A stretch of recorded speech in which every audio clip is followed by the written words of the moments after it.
যারা বিদেশে যেতে চাচ্ছেন, 5 লক্ষ বা মধ্যপ্রাচ্যের একটা দেশে যেতে হলে মিনিমাম 5 লক্ষ টাকা একটা ইনভেস্ট লাগে।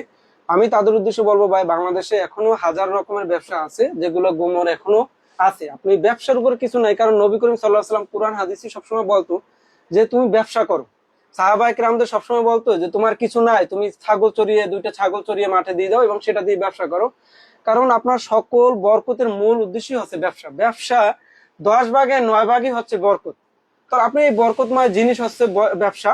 তা আমি বলবো যারা বিদেশ যেতে চাচ্ছে বা মধ্যপ্রাচ্যের দেশে বা যে কোনো দেশে যেতে চাচ্ছে, তো ওই ইনভেস্টটা দিয়ে আপনি যদি দেশে একটা ব্যবসা শুরু করেন, আমাদের এই প্রোডাক্ট নিয়ে ব্যবসা শুরু করতে হবে, আমি সব সময় বলি যে এই প্রোডাক্ট দিয়ে ব্যবসা শুরু করতে হবে তা না, আপনি ওই ইনভেস্টটা দিয়ে ঢাকা চকবাজারে এসে বিভিন্ন প্রোডাক্ট নিয়ে আপনি ব্যবসা শুরু করতে পারেন এবং আল্লাহর রহমতে আপনি লক্ষ টাকা প্লাস ইনকাম করতে পারবেন। এবং ফ্যামিলির পাশে দেশে থেকে এর চেয়ে আর কি সুযোগ আছে?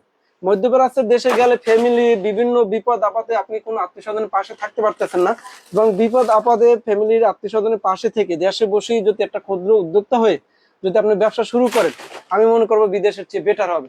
তাহলে যারা বিদেশ যেতে চাচ্ছেন, বিদেশ না গিয়ে দেশে একটা উদ্যোক্তা হওয়ার চেষ্টা করুন এবং নিজে উদ্যোক্তা হয়ে আপনার প্রতিষ্ঠানে আরো 10-12 জন কারিগরকে কাজ দেন, এবং তারাও আপনার যে একটা, এই যে একটা প্রতিষ্ঠানে যে একটা কারিগরকে কাজ দেওয়া, মনে যে একটা আনন্দ, এটা আপনাকে আমি মনে ভাষা বলে প্রকাশ করাতে পারবো না। কারণ কথা আছে, যে পাক করে, যে রান্না করে, সে যদি খাবারটা যদি পচাও হয়, তার কাছে কিন্তু একটা সেরা পাক হয়ে যায়, যে এর চেয়ে পাক আর সেরা নাই।